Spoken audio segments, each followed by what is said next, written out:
A very good afternoon to all of you and welcome to Call for Care। आज हम बात करेंगे lung infection के बारे में। अब जिस तरह से हर प्रॉब्लम के पीछे कोई ना कोई वजह ज़रूर होती है, लंग इन्फेक्शन यानी फेफड़ों में इन्फेक्शन की भी बहुत सारी वजह हो सकती है। क्या है इसके क्या कारण, क्या है इसके सिम्टम्स और कैसे आप आयुर्वेद में इसे सॉल्व कर सकते हैं, आइए जानते हैं अपनी आयुर्वेद एक्सपर्ट डॉक्टर विभा शर्मा के साथ। Doctor Vibha, welcome to the show. Thank you. Doctor Vibha, जैसे कि मैंने कहा कि बहुत सारी जो प्रॉब्लम्स होती हैं कोई ना कोई वजह ज़रूर छुपी होती है उनके पीछे, तो लंग इन्फेक्शन यानी फेफड़ों में इन्फेक्शन की क्या वजह हो सकती है? देखिए, सबसे ज़्यादा तो हाइजीन का ख्याल ना रखना है और एयर पोल्यूशन बहुत बड़ा रीज़न होता है और एयर के थ्रू ही कंटेमिनेशन लंग्स में ज़्यादा पहुंचती है। कारण यही है। उसके बाद अगर बॉडी की इम्यूनिटी कम हो तो कोई भी तरह का इन्फेक्शन जो है बॉडी के ऊपर जल्दी अटैक करता है और बॉडी उसकी गिरफ्त में आ जाती है। तो जिन लोगों को इन्फेक्शन है लंग्स में, अगर वो ओपन एयर में या बहुत भीड़ वाली जगह पे जाते हैं तो उनके जो सांस के थ्रू जो लंग इन्फेक्शन है बाकी लोगों में फैल सकता है। फिर शेक हैंड करने से इस तरीके की प्रॉब्लम फैल सकती है। गलत तरह का खाना खाना और बेसिकली अनहाइजेनिक फूड खाना और घर में भी अपने स्पेसिफिकली किचन में हाइजीन का ख्याल ना रखना बहुत बड़ा कारण हो सकता है, जिसमें बार बार लंग इन्फेक्शन होने के चांसेस बने रहते हैं। चलिए, ये तो ये बात कि हाइजीन फैक्टर कितना इंपॉर्टेंट है जिससे लंग इन्फेक्शन से बचा जा सकता हो, लेकिन साथ ही साथ देखा जाता है कि अगर फीमेल्स में भी आजकल देखा जाए तो smoking is very common, alcohol intake is very common. हम हमेशा लोगों से कहते हैं कि स्मोकिंग अवॉइड कीजिए अगर बीमारियों से बचना चाहते हैं, क्योंकि कहीं ना कहीं बहुत सारी बीमारियों को हम खुद ही इन्विटेशन देते हैं। एग्जैक्टली, जब बहुत स्मोक किया जाता है तो जो हमारे लंग्स की कैपेसिटी कम हो जाती है और वो जो टार है जो स्मोक के थ्रू या टबैको के थ्रू अंदर जाता है वो परसिस्ट करने लगता है, अंदर जमने लगता है। तो जो फेफड़े एक्चुअली पोरस होते हैं तो सांस का आना और जाना यानी कि ऑक्सीजन का इनटेक और उसमें से ऑक्सीजन का जुड़ना और कार्बन डाइऑक्साइड का निकलना, ये पोरस उसमें होता है। अगर वो उन पोरस जो पोर्स हैं उनमें किसी तरह की गंदगी या इन्फेक्शन या इस तरीके का टार जो है वो इकट्ठा होने लग जाता है तो उनकी एक तो जो स्पॉन्ज जैसी कैपेसिटी फैलने की लंग्स की होती है वो कम हो जाती है। इसके अलावा क्योंकि गंदगी वहाँ जमा रहती है तो फ्रेश ऑक्सीजन वहाँ पे बहुत अच्छे से रिसाइकिल नहीं हो पाती है, तो बॉडी की इम्यूनिटी वीक हो जाती है और बार बार लंग इन्फेक्शन होने लगता है। और जनरली जो लोग ज़्यादा स्मोक करते हैं वही ज़्यादा प्रोन होते हैं ट्यूबरकुलोसिस जैसी इन्फेक्शंस के लिए। तो अपना शरीर, एक तो एटमॉस्फेयर में जर्म्स हैं, इंडिया का एयर पोल्यूशन का लेवल बहुत ज़्यादा है, तो हम ये तो नहीं कह सकते हैं कि हम बहुत ही स्वच्छ हवा में सांस ले रहे हैं, तो सेफ एनवायरनमेंट में। इसके अलावा अगर हम खुद भी अपने आप को वीक करते रहेंगे और इस तरीके का लाइफस्टाइल रखेंगे कि बॉडी की इम्यूनिटी नंबर 1 कम हो और दूसरा इस तरीके की जो हैबिट्स हैं वो इस चीज़ को एनहांस करते हैं कि आप बहुत जल्दी बीमार हो सकते हैं। एग्जैक्टली, बिल्कुल ठीक कहा डॉक्टर विभा ने कि खुद की सेहत का ख्याल रखना is very important. First priority हमें खुद की सेहत को देनी चाहिए,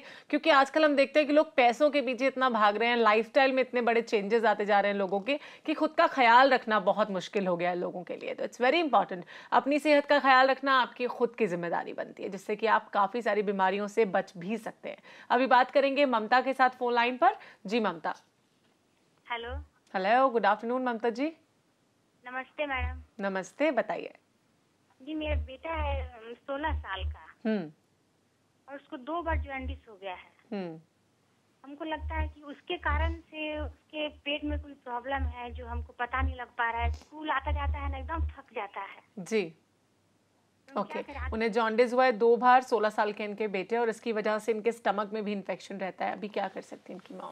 देखिए, लिवर को ठीक करने के लिए, लिवर वैसे अपने आप को बहुत जल्दी रिजुविनेट कर लेता है अगर उसको हेल्दी एनवायरनमेंट मिलता है। तो इसके लिए अगर उसको आप लिव 52 2 टैबलेट सुबह शाम देना शुरू करें रेगुलरली, और इसके साथ मकोए गिलोय और काशनी और पुनर्नवा, इन चीज़ों को संभाग ले लें। इनको 100 ग्राम अगर लिया है तो 2 लीटर पानी में भिगो के रखें रात भर, सुबह उठ के उसको मसलें, छानें, और जब वो आधा रह जाए धीमी आंच पे तो उसको छान के आधा कप सुबह शाम उसको रेगुलर पिलाना शुरू करें।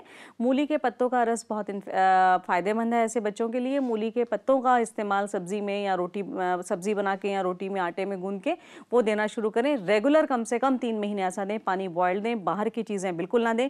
फ्रूट्स को भी अगर देना है तो अच्छे से घर में वॉश करके वो देना शुरू करें। गन्ने का रस बहुत अच्छा हो सकता है अगर हाइजीनिकली आपको मिलता है, नहीं तो गन्ने के छोटे पीस जिन्हें गनेरिया कहते हैं उनको उस बच्चे को खाने की आदत डालें। 3-4 महीने में लिवर जो है वापस अपनी हेल्दी पोजीशन में आ जाएगा और उसके बाद उसका ख्याल रखें तो जितनी भी तकलीफें हैं वो बंद हो जाएंगी। चलिए, क्योंकि लिवर है वजह जॉन्डिस होने की, लिवर के कमजोर होने की वजह से जॉन्डिस हो जाता है, साथ साथ इम्यूनिटी भी बहुत वीक हो जाती है, तो रेगुलरली आपको इलाज करना होगा ताकि आपके बच्चा जो है उसमें वीकनेस भी कम हो जाए, स्टमक इन्फेक्शन भी हो, साथ साथ जॉन्डिस जो उसको बहुत प्रॉन है वो ना हो आगे चलकर। अभी बात करेंगे एक और कॉलर के साथ, ज्योति हमारे साथ हैं दिल्ली से। जी Jyoti. Hello ma'am, good afternoon. Good afternoon Jyoti. हाँ जी मैम, मेरा क्वेश्चन ये है कि मेरा बेटा ना 3.5 साल का है जी। उसका वेट है ना 26 है और उसको ना मोशन की प्रॉब्लम है। उसको ना 5 डेज तक ना मोशन ही नहीं आते हैं। मैं इतनी परेशान हूँ और इतना उसका मतलब ट्रीटमेंट करवाया, मेडिसिन वगैरह ली है और उसको ना मतलब हमें फिर अनीमा देना पड़ता है उसको और तब जाके उसको मोशन आते हैं। और उसकी बॉडी है ना काफी है ना फ्लफीनेस हो गई है, काफी फ्लफी लगती है उसकी। उम्र क्या है आपके बेटे की? 3.5 साल का है। और वेट आपने 26 बताया? हाँ जी हाँ जी। देखिए बच्चा ओवरवेट है, एक तो उसको आप ठीक करने की कोशिश करें। 3.5 साल का बच्चा बहुत अच्छे से खेलने कूदने और चलने लगता है, तो मैक्सिमम आप उसको फिजिकल एक्टिविटीज़ में इंडल्ज कीजिए। और इतने छोटे बच्चे को पाइल्स जैसी प्रॉब्लम हो जाएगी अगर अभी से आपने उसकी कॉन्स्टिपेशन का ख्याल नहीं रखा। तो आप रात को सोते वक्त उसको हरड़ का एक मुरब्बा गर्म दूध के साथ देना शुरू करें और साथ में उसको अभ्यारेस्ट आधा चम्मच सुबह और आधा चम्मच शाम देना शुरू करें। पानी में अजवाइन और सौंफ बॉयल करके वो पानी देना शुरू करें।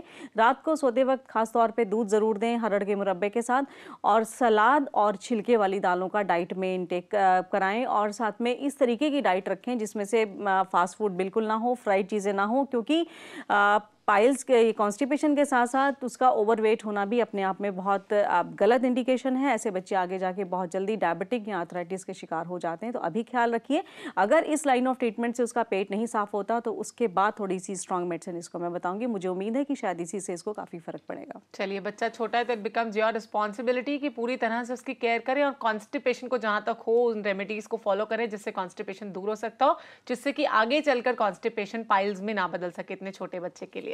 अभी बात करेंगे एक और कॉलर के साथ। शिल्पा हमारे साथ फोन लाइन पर हैं। जी Shilpa. Hello. Hello, good afternoon Shilpa. Good afternoon doctor. Actually मेरी ये प्रॉब्लम है कि मेरे हस्बैंड हैं, उनके गले में आए दिन इन्फेक्शन रहता है और गले को सारा टाइम वो मतलब खंखारते रहते हैं और जरा सा भी दही अगर वो ले लेते हैं तो तुरंत उनको नेक्स्ट डे इन्फेक्शन हो जाता है और गले में खांसी और कफ बहुत ज्यादा रहने लग गया है। आप मतलब आफ्टर मैरिज 5 ईयर के अंदर उनको इतना ज्यादा हो गया कि मतलब जरा भी कुछ नहीं उनको सूट करता। ओके, गले में काफी इन्फेक्शन रहता है इनके हस्बैंड के, क्या कर सकते हैं? देखिए, ऐसा हो सकता है कि कोई भी ऐसी इरिटेंट चीज़ उनके वोकल कॉर्ड्स के आसपास उसको इरिटेट करती है और वहाँ से इन्फेक्शन इनको हो जाता हो। आपके लिए ज़रूरी है कि एक तो हमेशा वो ठंडा पानी पीना बंद कर दें, थोड़ा सा गर्म पानी पिए। इसके अलावा दवा जो मैं बता रही हूँ उनको देना शुरू करें। आप दें उनको वासारिष्टम 5 चम्मच सुबह शाम ब्रेकफास्ट और डिनर के बाद, और 1 चम्मच तालीस पत्रादी चूर्णम प्योर शहद के साथ मिक्स करके आधा चम्मच 1 चम्मच शहद लें, 1 चम्मच चूर्ण लें और उसकी चटनी बनाएं। सुबह खाली पेट और रात को सोते वक्त लें।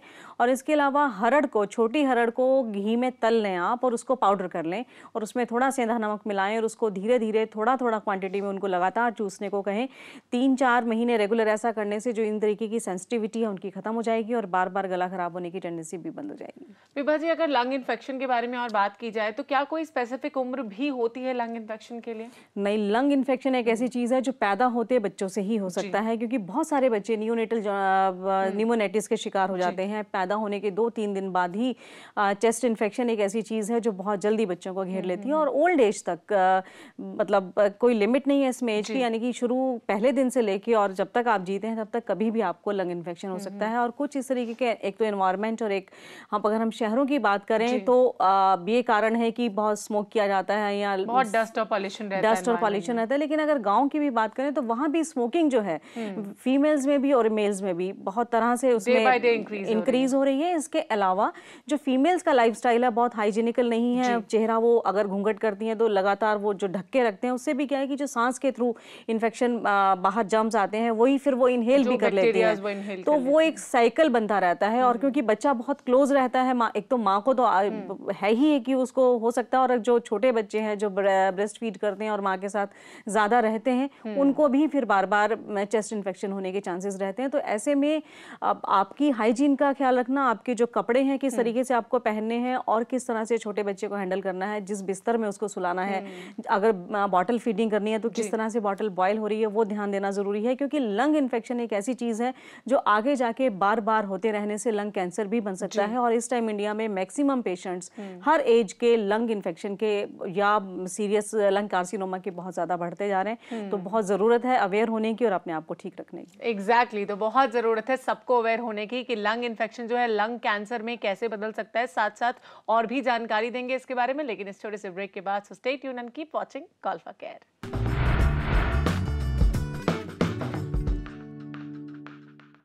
लंग इन्फेक्शन कई बार हमारी खुद के इग्नोरेंसेस की वजह से भी लंग कैंसर में बदल जाता है। तो इट बिकम्स वेरी इंपॉर्टेंट कि कुछ एक ऐसी प्रिकॉशंस पहले से ली जाएं, क्योंकि मैं हमेशा आपसे कहती हूँ prevention is better than cure. पहले से कुछ ऐसी प्रिवेंशंस, कुछ ऐसी प्रिकॉशंस ली जाएं जिससे कि लंग इन्फेक्शन का खतरा या फिर किसी भी और बीमारी का खतरा कम हो सके, या फिर कोई बीमारी हमारे सामने आ भी ना पाए, हम उस बीमारी से इतना ज़्यादा लड़ चुके हों या फिर उसे एंटर ही ना करने दें अपने घर में। अगर बात की जाए कुछ एक प्रिकॉशंस की, तो किस तरह की प्रिकॉशंस ली जा सकती हैं डॉक्टर विभा? देखिए लाइफस्टाइल का तो यही है कि आप अच्छा खाना खाएं, साफ खाना खाएं, हेल्दी फूड खाएं और जिस तरीके की बैड हैबिट्स हैं इनको इग्नोर किया जाए, चाहे वो रूरल एरिया है चाहे वो अर्बन एरिया, कैसे भी लोग हैं। क्योंकि स्मोकिंग ऐसी चीज़ है जो मैंने देखा है कि गांव के लोग भी उतने ही प्रोन हैं जितने शहर के बच्चे हैं। और इसके अलावा हाइजीन एक बहुत बड़ा फैक्टर है। इंडिया में हाइजीन एक बहुत बड़ा कारण है जो लंग्स की और पेट से रिलेटेड बीमारियों का एक मूल कारण है। दूसरा ये है कि बहुत ही छोटे बच्चों में भी अगर छोटे छोटे इन्फेक्शंस होते हैं तो जनरली बहुत ज़्यादा एंटीबायोटिक्स यूज़ किए जाते हैं और फिर एक लेवल आता है कि आपको हर 6 महीने के बाद एंटीबायोटिक का लेवल बढ़ाना पड़ जाता है। तो अल्टीमेटली क्या होता है कि आप स्ट्रॉन्गेस्ट मेडिसिन के प्रोन हो जाते हैं और उसके फिर जो साइड इफेक्ट्स आपकी बॉडी पे होते हैं, जो बॉडी जो वीक हो जाती है, जो तुमने कहा कि बॉडी इतनी स्ट्रांग हो कि बीमारी घर में आने ही ना पाए, तो उस चीज़ के चांसेस कम होने लगते हैं। तो ऐसे में ज़रूरी है कि ठीक है अगर बहुत सीवियर कंडीशन है तो आपको एंटीबायोटिक्स देने ही पड़ेंगे, लेकिन इसके अलावा अगर आप रेगुलर इस तरीके के क्रॉनिक पेशेंट हैं या बहुत इन्फेक्शन नहीं है तो उस वक्त आप आयुर्वेद को अडॉप्ट करें और उसके अकॉर्डिंग अपने आप को ट्रीट करने की कोशिश करें। और वैसे भी जनरली जो इस तरीके के पेशेंट्स होते हैं बहुत ही लेटर स्टेज पे आयुर्वेद को अडॉप्ट करते हैं। खांसी जुकाम में तो टिपिकली मैंने देखा है कि जनरली पेशेंट्स आयुर्वेद की तरफ नहीं आते हैं। तो बहुत ज़रूरी है कि छोटा बच्चा, चाहे वो बहुत ही इन्फेंट बेबी है या बहुत छोटी एज का बच्चा है, उससे लेके भी अगर जैसे ही इस तरीके के चेस्ट इन्फेक्शंस होते हैं उसी वक्त अगर इलाज आयुर्वेद से शुरू किया जाए तो ऐसा नहीं है कि फिर वो कई महीने लगते हैं उसे ठीक करने में, फिर वैसे ही 2 या 4 दिन में वो बच्चा उसी तरह से ठीक होता है जिस तरीके से एंटीबायोटिक्स लेके होता है। लेकिन ज़रूरी है कि हम उन चीज़ों के लिए अवेयर हों, उस तरीके का इलाज बच्चे को दिया जाए ताकि इम्यूनिटी बनी रहे और बार बार आपको एंटीबायोटिक्स पे डिपेंड ना होना पड़े, ताकि आपकी जो एंटीबायोटिक्स की भी जो एक ज़रूरत है, फिर क्या होता है कि ज़रूरत के वक्त भी वो काम नहीं आते हैं क्योंकि आपकी बॉडी उनकी हैबिचुअल हो चुकी होती है।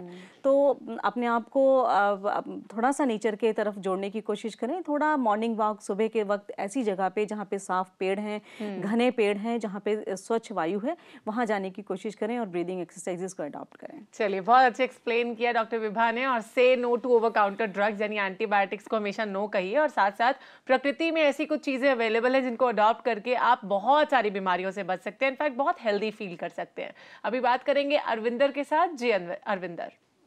हेलो मैडम, मुझे ना 3 प्रॉब्लम है।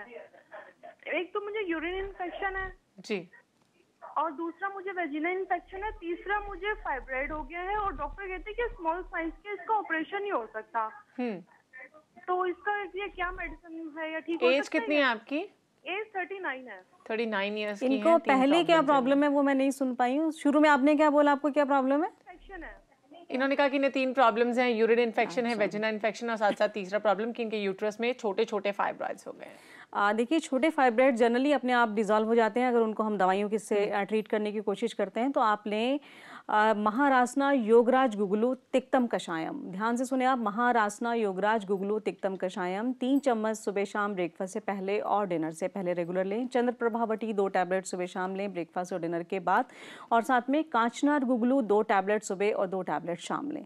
इसके साथ आपने लेना है अशोकारिष्टम और दशमूलारिष्टम 5-5 चम्मच सुबह शाम ब्रेकफास्ट और डिनर के बाद। ये जो लाइन ऑफ ट्रीटमेंट है ये जो छोटे फाइब्रॉइड्स हैं उनके लिए है और जो यूटीआई आपको होता है बार बार उसके लिए है। लेकिन आपको अगर यूरिन उसमें इन्फेक्शन है, खासतौर पे पस सेल्स हैं, तो ज़रूरी है कि आप और आपके हस्बैंड दोनों एक बार 5 to 7 डेज़ का एंटीबायोटिक का कोर्स करें। कल्चर कराने के बाद जो भी एंटीबायोटिक आपको सूट करता है उसका कोर्स आप दोनों इकट्ठे 5 to 7 डेज़ के लिए करें, जिससे ये बार बार होने की टेंडेंसी इसकी ख़त्म हो जाए। फाइब्रॉइड ज़रूर 3 से 6 महीने में ठीक हो जाएंगे। 6 महीने ये लाइन ऑफ ट्रीटमेंट करके आप दोबारा अल्ट्रासाउंड कराएं और उसकी रिपोर्ट हमसे शेयर करें। चलिए, इसी के साथ हम बात करेंगे निशा के साथ फोन लाइन पर। जी निशा। हेलो हेलो निशा, लगता है निशा का संपर्क हमसे टूट चुका है। अभी सुधा हमसे बात करेंगी। जी Sudha. Hello hello, good afternoon Sudha. Good afternoon. बताइए क्या पूछेंगी? जी, मैं डॉक्टर साहब से बात करना चाहूंगी। जी बताइए। मुझे लंग्स इन्फेक्शन हो गया था। ओके। तो उससे तो मैं ठीक हो गई पूरा, लेकिन उसके बाद ब्रीदिंग प्रॉब्लम हो गया। तो क्या मैम आयुर्वेद में इसका कोई इलाज है? मैं बहुत परेशान हूँ इससे। चलिए, बिल्कुल है आयुर्वेद में इसका इलाज। क्या कर सकती हैं? देखिए, आप लीजिए वासारिष्टम 5 चम्मच और उसमें कनका आसव मिलाएं 3 चम्मच। इन दोनों को मिक्स करके सुबह शाम ब्रेकफास्ट और डिनर के बाद लें। और दशमूल रसायनम 1 चम्मच सुबह शाम 3 से 4 बार लें। पीपल की जो कोंपलें हैं, ताज़ी पत्तियां हैं, उनको छाया में सुखा लें। जब वो सूख जाएं उनको या तो इतना पाउडर कर लें कि वो कपड़छन हो जाए, और उस पाउडर को आप आधा चम्मच सुबह शाम शहद से लेना शुरू करें। आपकी जो एस्थमेटिक ट्रबल है बिल्कुल ठीक हो जाएगी। चलिए, और साथ साथ क्या सिम्टम्स हो सकते हैं लंग इन्फेक्शन के, और इससे आप आयुर्वेदिक रेमेडीज से कैसे बाहर निकल सकते हैं, और भी जानेंगे। लेकिन इस छोटे से ब्रेक के बाद तो कहीं मत जाइए, देखते रहिए प्रज्ञा, जो आपको मिलाए बेहतर आपसे।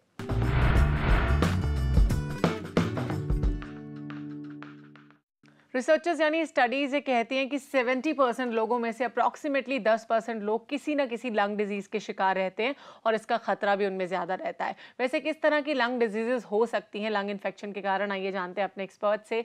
तो कौन कौन सी ऐसी लंग डिजीजेस हो सकती हैं छोटे से लंग इन्फेक्शन की वजह से भी? देखिए, एक तो आम है कि खांसी जुकाम आपको रेगुलर रहना, फिर आपको बार बार निमोनिया हो जाना, फिर स्टेज बढ़ती है तो आपको ट्यूबरक्लोसिस हो जाना, फिर और एडवांस स्टेज की बात करें तो आपको लंग कैंसर हो जाना। ये ऐसी चीज़ें हैं जो आपको डे टू डे तंग करती हैं। आई मीन अगर रेगुलर भी किसी को घर में खांसी जुकाम रहता है तो ना सिर्फ वो बल्कि पूरी फैमिली सफ़र करती है। और उस तरीके से अब मान लो अगर कोई बच्चा ही है तो फिर उसकी कैपेसिटी पढ़ने की, खेलने कूदने की, एक ग्रो करने की, वो सब कम हो जाती है। फिर जब लंग इन्फेक्शन होता है तो क्योंकि लंग्स की कैपेसिटी ऑक्सीजन को कैरी करने की कम हो जाती है, तो फिर आप फटीग भी फील करते हैं, आप में पूरा एनर्जी लेवल नहीं रहता है, आप में जितनी कैपेसिटी है आप उतना काम नहीं कर पाते हैं।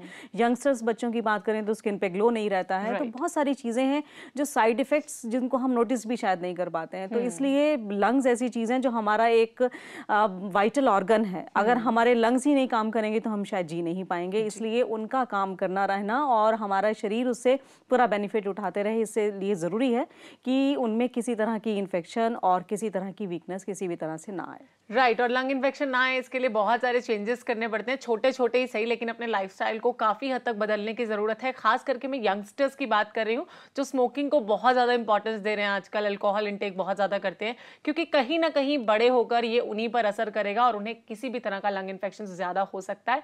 तो अभी से ही अगर आप छोटे छोटे चेंजेस लाएंगे या स्मोकिंग को अवॉइड करेंगे ज़िंदगी में, और अपने फ्रेंड्स को भी इस तरह का करने के लिए एंकरेज करेंगे, तो मुझे लगता है कि काफ़ी सारी बीमारियों से बच सकते हैं आप। वैसे कुछ एक एसएमएस के बारे में डॉक्टर विभा बात करना चाहूंगी। सबसे पहले एसएमएस हमें सुष्मिता ने भेजा है, जिन्हें स्टमक प्रॉब्लम रहती है। क्या कर सकती हैं इसे ठीक करने के लिए? देखिए, स्टमक प्रॉब्लम एक्चुअली इन्होंने स्पेसिफाई नहीं किया है। बहुत तरह की कॉन्स्टिपेशन हो सकता है, बार बार मोशन जाना हो सकता है, तो इन्होंने स्पेसिफिकली नहीं बताया कि क्या प्रॉब्लम है। तो इनको बेसिकली जो हर तरह के इन्फेक्शन को ठीक करता है वो उसके लिए अभ्यारिश लेना चाहिए 5 चम्मच सुबह शाम ब्रेकफास्ट और डिनर के बाद, और त्रिफला की टैबलेट्स 2 रात को सोते वक्त दूध के साथ और 2 सुबह खाली पेट पानी के साथ लेने से काफ़ी तरह की पेट की प्रॉब्लम जो है वो रिकवर हो जाती है। नेक्स्ट एसएमएस हमारे पास है सविता का दिल्ली से। इनके जॉइंट्स में अक्सर पेन रहता है, specially in lower back and legs. क्या कर सकती है? कुछ एज इन्होंने मेंशन किया? इन्होंने एज अपनी नहीं मेंशन की है। अच्छा, चलिए, इनको लेना चाहिए अश्वगंधा रिष्टम और बला रिष्टम सुबह शाम 5 चम्मच ब्रेकफास्ट और डिनर के बाद, और योगराज गुगलू की 2 टैबलेट सुबह शाम ब्रेकफास्ट और डिनर के बाद। वैसे जब तक हमें स्पेसिफिकली एज, वेट और बॉडी का स्ट्रक्चर नहीं पता होता, उस तरह से जो लाइन ऑफ ट्रीटमेंट है वो बताना मुश्किल हो जाता है। इसलिए व्यूअर्स भी अपने आप को स्पेसिफिकली डिफाइन करके पूछें क्वेश्चन, तो हम ठीक और आंसर करें। चलिए, एसएमएस करते वक्त ध्यान रखें अपनी एज लिखना ना भूलें। अगर आप कोई भी आयुर्वेदिक रेमेडी के बारे में जानना चाहते हैं। नेक्स्ट और लास्ट एसएमएस हमारे पास है मीता का गाजियाबाद से। इनकी एज है 35 ईयर्स। इनके पीरियड्स इरेगुलर थे फॉर लास्ट 2 ईयर्स। इन्होंने इलाज भी कराया तो इन्हें हार्मोनल मेडिसिन दी गई इनिशियल स्टेज पर, जिससे पीरियड्स बिकेम रेगुलर, लेकिन आफ्टर अबाउट 3 मंथ्स अगेन ये प्रॉब्लम इरेगुलर हो गई है और हमेशा अगेन एंड अगेन परसिस्ट करती है। कोई आयुर्वेदिक रेमेडी जानना चाहते हैं? देखिए, ऐसा ही होता है कि जब आप आर्टिफिशियली हार्मोन्स लेते हैं तो जितना टाइम आप उन्हें लेते रहेंगे आपको ये पीरियड्स रेगुलर होते रहेंगे और उसके बाद फिर ऐसा ही अचानक स्टॉपेज लग जाता है। तो इसके लिए आपको लेना चाहिए दशमूलारिष्टम और अशोकारिष्टम 5-5 चम्मच सुबह शाम ब्रेकफास्ट और डिनर के बाद, और साथ में कुमार आसव 5 चम्मच सुबह शाम ब्रेकफास्ट और डिनर के बाद। रज परिवर्तनी वटी 2 टैबलेट सुबह शाम आप लें, और जब पीरियड्स का ऑनसेट हो जाए तो इसे बंद कर दें। 3 साइकिल आप ऐसा करें और उसके बाद अपनी आपकी चेंजेस जो हैं वो हमें बताएं। चलिए, इसी के साथ हम बात करेंगे निशा के साथ फोन लाइन पर। जी निशा।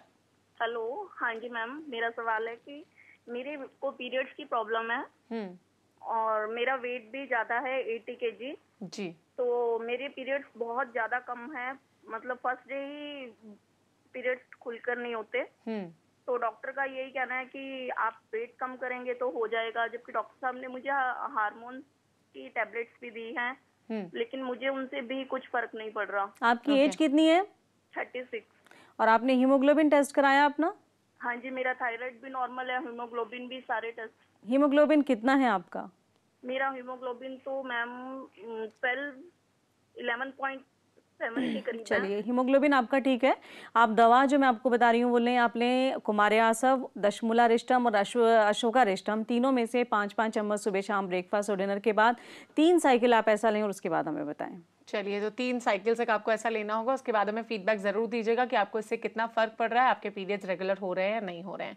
अगर कुछ एक और आयुर्वेदिक रेमेडीज की बात की जाए तो लंग इन्फेक्शन में और किस तरह की आयुर्वेदिक रेमेडीज काम आ सकती है? देखिए, शुंठी बहुत अच्छी मेडिसिन है। सौंठ जिसको बोलते हैं या ड्राई जिंजर पाउडर है, उसको पाउडर करके आप जैसे 50 ग्राम सौंठ को और 100 ग्राम को नीम के शहद में, नीम के पेड़ पे जो छत्ता लगता है उसमें से जो शहद निकलता है उसमें अगर मिक्स कर लें उस शहद में 50 ग्राम्स इसको, शुंठी को, और साथ में 10 ग्राम काली मिर्च को, तो इसको भी 1 चम्मच सुबह शाम लेना। जिन लोगों को बहुत टेंडेंसी है अक्सर लंग इन्फेक्शन होने की, उनके लिए बहुत अच्छा रहता है। सर्दियों के मौसम में च्यवनप्राश जो प्रॉपर तरीके से बनाया गया हो, शास्त्रोक्त विधि से बनाया गया हो, वो च्यवनप्राश 1 चम्मच सुबह शाम दूध के साथ लेने से भी लंग इम्यूनिटी बढ़ती है।